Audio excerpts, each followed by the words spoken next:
Olá, caríssimos estudantes do Colégio Andrade. Hoje vamos fazer a nossa aula de Sociologia para a turma do segundo ano do ensino médio.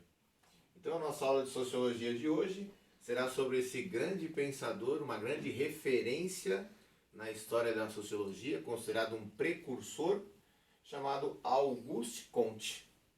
Vamos lá, segundo ano? Bom, então, segundo, antes da gente falar do Auguste Comte, tá? Gostaria de localizar vocês, né, na apostila.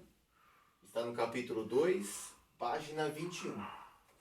Então, como vocês sabem, a filosofia ela é a mãe das ciências. Então, se ela é a mãe das ciências e a sociologia é uma ciência também, ela também é mãe da sociologia.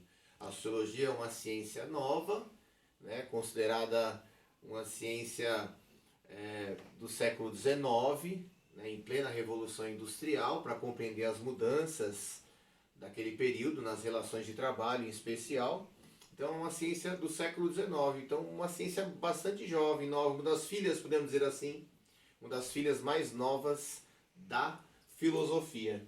Então a sociologia ela tem uma proposta semelhante à proposta da filosofia, que é uma proposta de enxergar além das aparências. Né? O símbolo da filosofia é a coruja, ela tem uma visão noturna.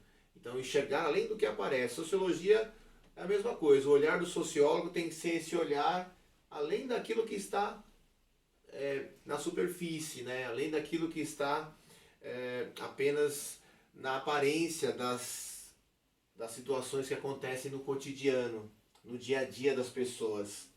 Então, uma das propostas da sociologia é desnaturalizar o olhar. Então, muitas coisas da nossa sociedade são naturalizadas, né? São banalizadas, são consideradas comuns.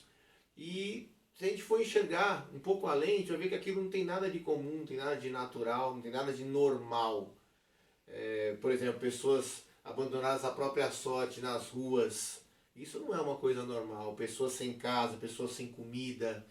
Né? A gente tem que desnaturalizar o olhar e tentar mostrar que não é só uma questão da pessoa não querer trabalhar, de ser vagabundo. Muitas vezes é uma questão de falta de política pública com relação àquilo que está acontecendo.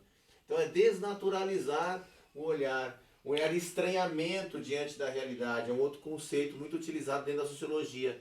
Né? Estranhar aquilo que parece muito comum, de repente um preconceito com relação a negro, com relação a mulher, com relação ao homossexual. Pode ser, de repente, aquilo pode se tornar uma coisa tão corriqueira, tão cotidiana, que as pessoas podem naturalizar aquilo e considerar aquilo comum, natural, normal. E não tem nada de normal naquilo. Tem que estranhar essa naturalidade do preconceito que existe muitas vezes.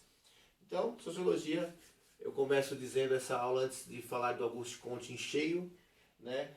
Vai ser muito importante esses conceitos que eu estou trabalhando agora para responder os exercícios que vem na sequência. Então, a sociologia é uma das filhas mais novas da filosofia. Então, agora sim, a gente, né, entra nas ideias do Auguste Comte, que é considerado um precursor da sociologia. O que significa isso? Né? Significa que ele veio antes daqueles que são considerados fundadores da sociologia. Então ele preparou os caminhos. Precursor é aquele que cursa antes. Então cursou antes o caminho dos grandes sociólogos. Então ele é considerado também um filósofo, né, fundador da filosofia positivista. Então ele escreveu uma obra em 1842, que é considerada uma das principais obras de Auguste Comte, chamada de Curso de Filosofia Positiva. Curso de Filosofia Positivista, onde ele explica os fundamentos dessa sua filosofia, né, que é um tipo de filosofia que coloca a ciência como um status de conhecimento mais importante do que todas as outras formas de conhecimento. A filosofia, a sociologia, podemos dizer assim, de Auguste Comte, né, é considerada uma sociologia, uma filosofia da teleologia. Teleologia e progresso. Tomar cuidado para não confundir teleologia com teologia. Teologia é o estudo sobre Deus ou sobre os deuses. Teleologia, né, telos em grego, significa justamente o final. Né, e logia é o estudo. Então o estudo sobre aquilo que está por vir, a finalidade das coisas. Então, de acordo com Auguste Comte, né, a humanidade ela caminha para um progresso na visão dele. Enquanto há historiadores que pensam que a história ela é cíclica, outros que a história é em espiral, ela fica indo e voltando, né, no sentido de um caminho de uma evolução, mas ela também regride. No caso de Auguste Comte, ele vai dizer que a história humana ela caminha subindo degraus. E é justamente esses degraus que nós vamos analisar agora. Ele vai falar que a humanidade passou por etapas, né? As etapas da história humana. Então, desde lá de quando o ser humano começou com as primeiras civilizações, ele começa essa análise. Então ele vai falar que na antiguidade a humanidade viveu a época da teologia, né? A etapa teológica. Aí sim agora teologia, né? O estudo sobre Deus. Então a etapa teológica, né, ele vai chamar de infância. A infância da história da humanidade. Então a humanidade, ela, de acordo com ele, né, ela está vivendo de uma forma semelhante à vida de qualquer outro ser humano. Quais as etapas da história humana? A infância, né, a adolescência, a idade adulta, a maturidade. Então ele diz que a história do ser humano é muito parecida com a história de uma pessoa em específico. Então ele fala que a antiguidade é considerado para ele, a antiguidade e a idade média também, considerada a infância. Então como que é na infância? Como que nós explicamos as coisas? Com base na mitologia, né, com base na imaginação, com base no sobrenatural. Então assim a humanidade caminhou durante muito tempo, explicando tudo, seus sentimentos, explicando os acontecimentos, explicando a natureza, com base na teologia, em deuses, principalmente na antiguidade, né, onde as grandes civilizações, a maioria das civilizações, elas eram politeístas, cultuavam vários deuses, e na Idade Média, né, o monoteísmo da Igreja Católica predominou, explicar tudo com base nesse teocentrismo, Deus no centro de todas as coisas, Deus no centro das discussões filosóficas. A segunda etapa, né, a humanidade sobe um degrau na modernidade, na visão de Comte, né, que é a etapa metafísica que ele chama, que é a adolescência. Qual foi o ápice dessa adolescência, o ponto mais alto? O iluminismo. O iluminismo teve seus ideais na Revolução Francesa contemplados de uma forma plena. Os ideais de liberdade, igualdade e fraternidade. Então ele chama de adolescência. Por quê? Porque todo adolescente tem sede de liberdade. Você pergunta para qualquer adolescente, quer viver sozinho, quer morar sozinho, não sabe como, mas ele quer. Por quê? Porque ele tem sede de liberdade, sede de ser independente. Todo adolescente tem muitos amigos, a fraternidade predomina nessa etapa e todo adolescente não quer ser tratado diferente do outro, ele quer ser igual, tem essa sede de igualdade, independente, né, de qual situação que ele esteja, condição social, condições físicas, motoras, ele quer ser tratado de uma maneira igual. Então é um sonho adolescente, explicar tudo com base na filosofia, né, na razão, o sonho de que a razão ilumina os caminhos do ser humano.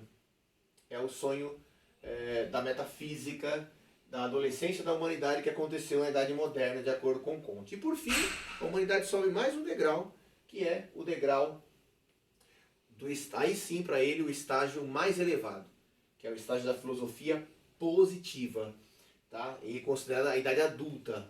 Então essa teoria que ele quer concretizar, ele vai dizer que é o momento mais maduro da história da humanidade, que está na idade contemporânea, onde se coloca a ciência como a forma de conhecimento mais importante. Então vamos avançar? Então, como que é essa etapa positiva, de acordo com Comte? É uma etapa onde o domínio da ciência e da indústria está em alta. Então, a indústria para gerar emprego, né, por meio da tecnologia, do domínio da ciência, da tecnologia, colocar isso a serviço da humanidade. Então, ele fala que na etapa positiva acontece a chamada expulsão dos políticos metafísicos. Quem são os políticos metafísicos? Aqueles que usam bandeiras consideradas por ele bandeiras demagógicas, né, que usam do discurso para ludibriar, para enganar as pessoas. Então eles vão dizer que esses tipos de políticos têm que ser expurgado do seu estado da etapa positiva. Auguste Comte, ele era afinado com os militares da sua época. Então, para ele, o governo deveria ser um governo ditatorial. Ele não esconde isso. É um governo onde seria uma ditadura republicana tecnocrática. Republicana porque vem de res publis, administração da coisa pública, por meio da ordem, né, por meio de uma ditadura, uma ditadura que valoriza a ciência, valoriza a tecnologia acima de tudo, não despreza a ciência. Então, governo que se dizem militares, mas vão questionar o valor da ciência, não estão sendo autênticos, não estão em sintonia com aquilo que Comte propôs. Para ele, tem que existir nesse estado uma valorização da educação. Né? Para Comte, o ensino tem que ser laico, ou seja, independente das religiões, tem que ser público, para dar oportunidade para todos, tem que ser gratuito para dar chance, né, para que todos evoluam por meio do conhecimento, e universal. Então isso é interessante também, né? Governos se dizem militares, mas que não valorizam a escola pública, não valorizam universidade pública, eles são completamente contraditórios à proposta. Governos que se dizem militares, mas assumem uma bandeira religiosa, isso também não tem nada a ver com Auguste Comte. Então, nessa etapa positiva, né, a visão de progresso, que para ele, né, claro, está na Europa. Então, uma visão eurocêntrica. Tá bom? Então, a história que ele conta é a história europeia. Então, o que tem a ver, né, Auguste Comte com o Brasil? Muita coisa. Às vezes a gente pensa assim, Auguste Comte está muito distante da nossa realidade. Não, está mais próximo do que a gente imagina. Porque o nosso país, ele começou como uma república, quando ele rompe com o Império, começou como uma república militar. Né? Não tem que a primeira fase da república, a República da Espada, a república que foi fundada por militares. E eles assimilaram a filosofia, a sociologia comtiana. Tanto é que o lema da nossa bandeira, né, Ordem e Progresso, é um lema da filosofia positivista de Comte. Então, ele enxerga a sociologia como uma física social. Então, assim como a natureza, né, a física conhece a natureza, a sociologia deve conhecer as leis imutáveis da vida social. Então, ele é um precursor da sociologia porque ele lança as bases da sociologia como ciência, como aquela que vai estudar a sociedade, né, utilizando-se de uma metodologia, de um caminho para chegar ao resultado, que é um caminho científico, e não só uma questão de impressão, de achismo, de subjetividade. Então, com a sociologia, você pode conhecer os problemas da sociedade e garantir a ordem. Então, é uma função conservadora, estudar a sociedade para entender como ela funciona enquanto mecanismo, né, enquanto uma engrenagem, para justamente resolver esses problemas. E aí nós temos o lema positivista, né, que é o lema que está na nossa bandeira. O amor por princípio, a ordem por base e o progresso por fim. Então o lema de Auguste Comte, o lema do positivismo, que está resumido na nossa bandeira. Ordem e progresso.